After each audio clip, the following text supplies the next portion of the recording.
Hi, welcome back to my channel.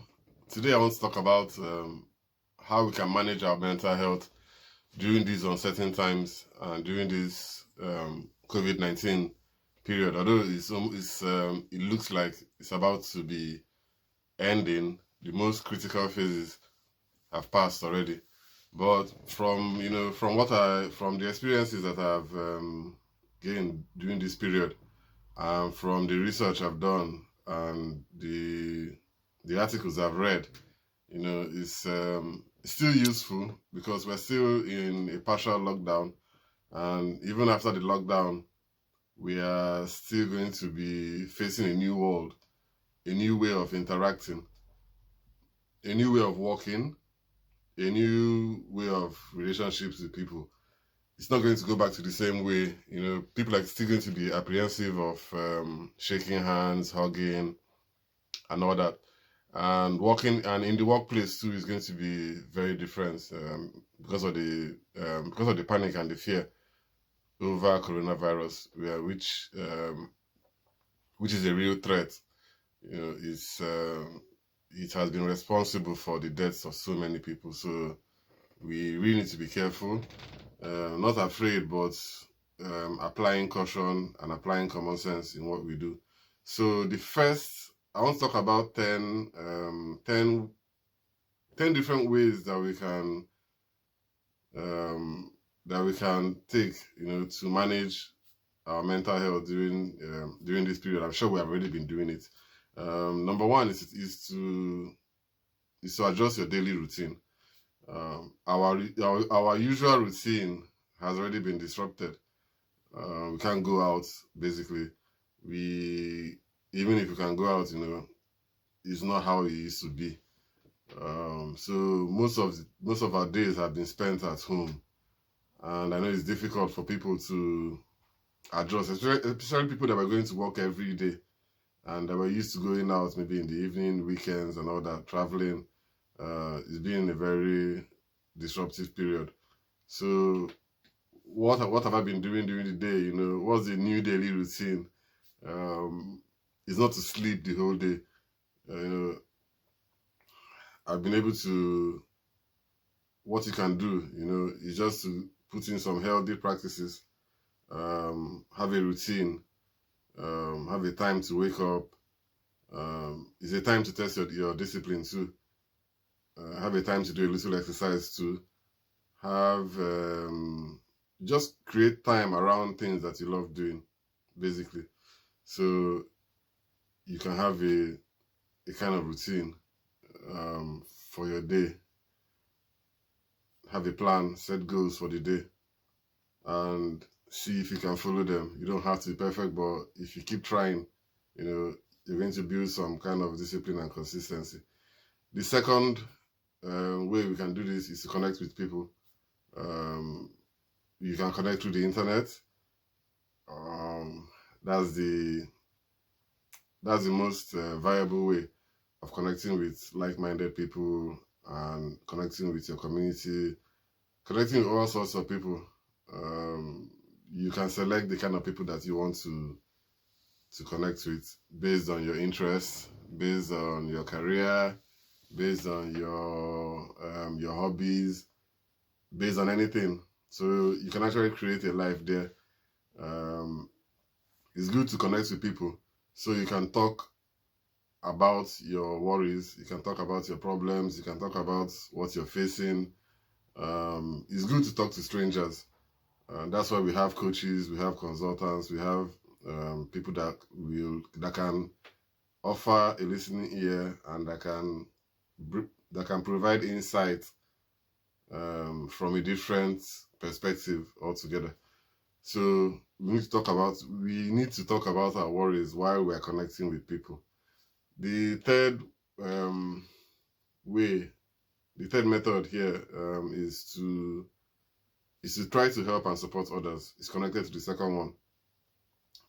While you can do this online, by writing inspiring messages, by making videos to help people, by sharing articles positive articles, that are based on evidence, to people, so people can read and find out. Supporting other people, you can also go out physically and offer to support. I know that's a little bit dangerous, but you can go out physically too, offer to help where help is needed. There's a lot of volunteering work going on. If you feel you're healthy enough and you can protect yourself there, then it's okay. It's very good. When we help and support people, we uplift ourselves. It gives us a greater sense of belonging. It uplifts our spirits. It will make us a bit happier, knowing that we have helped, and it brings some positive activity into our lives. Then the fourth, I don't know where I'm making. Number 4 is that you need to take care of your physical health. Of course, that means doing exercise, and it means doing exercise basically. It doesn't have to be rigorous exercise. It depends on your age, your whatever. You can take walks. You can take long walks. Which is very helpful. I do that a lot.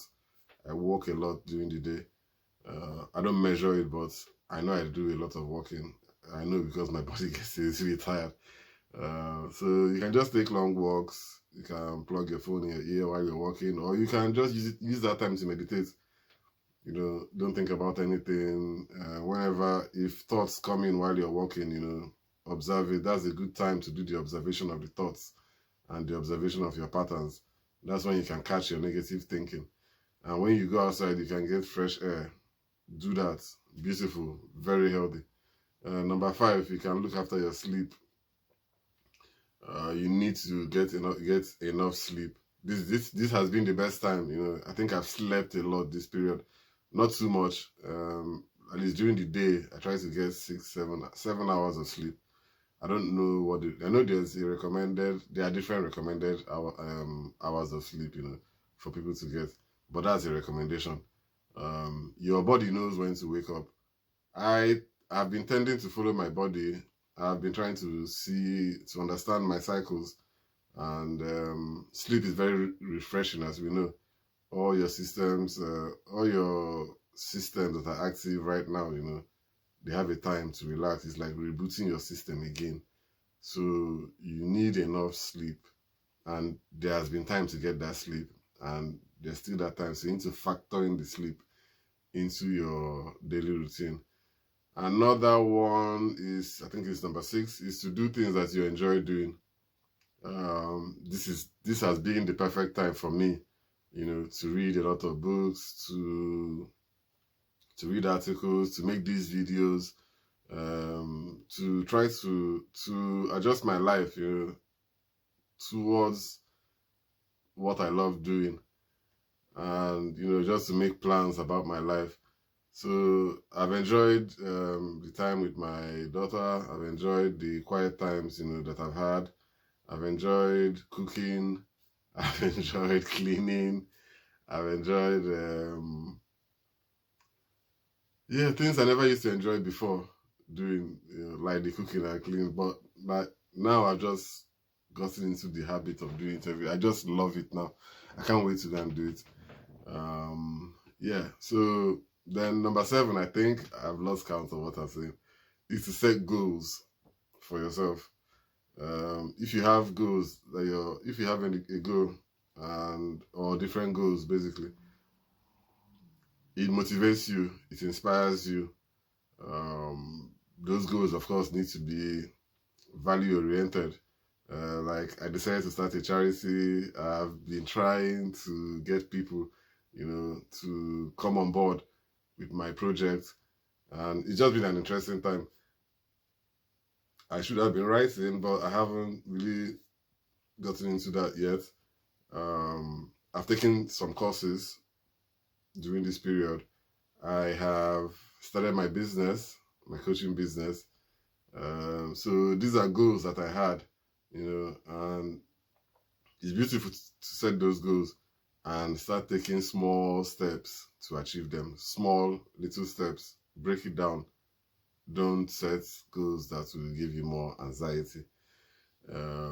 Then I've lost count of what I'm saying. So you need to keep your mind active too. That's related to almost everything I've been saying. Your mind will be active if you feed it with information, with credible information, from credible sources. Even the sources that are not so credible, you can still read them. The aim is to read and enjoy the reading process. From social media, you can actually get different people's points of view, but all those things are subjective. You can get the one that's based on research, based on evidence. Then you can also get the subjective ones, opinion, thoughts, opinion data. So yeah, there's a lot to read, there's a lot to know. You need to just keep your mind active. You can do your journaling, you can do your writing if you're a writer. You can practice your craft, whatever you do. If it's singing, whatever, you can practice anything you want to practice. You can practice making videos like I'm doing now. I'm keeping my mind active, by doing this video today. Even though I wasn't really feeling it as such, but I felt I had to do it, and I know it's because I've been doing it almost every day. I know it's rewiring my brain. These are not things you see, but it's obvious that it's rewiring my brain. So we can say that active. And then last but not the least, okay, yeah, but the information that you're getting and the things that you're reading, it's better to always get things that have evidence, somehow based on, so-called facts or whatever. Yeah, but last but not the least, stay present in the present moment. Yeah, so we need to be present. It's better to focus, and this is the best time to focus on the present moment. I've learned how to meditate during this period. It wasn't something that was possible for me before because I was always finding a way to be busy and finding a way not to finding the time not to find time for meditation. But now there's been an abundance of time. Time is not the problem, so it's wise for you to first focus on the present moment. Being present is nothing, how will I put it, spiritual or culture. Yeah, it's spiritual, but it's a very simple thing to do. You can just focus on your breath. You can focus on anything other than the past or the future. You can just focus on what you want to do at that time and just be there, and be alive for a few minutes. It's very helpful. It's very mindful, and it's going to help you with your mental health. So I think I've done enough. I'm sorry I lost count. I lost count of the numbers, but I'm sure I did up to 10. All right. Thank you, and I'll see you later. Bye.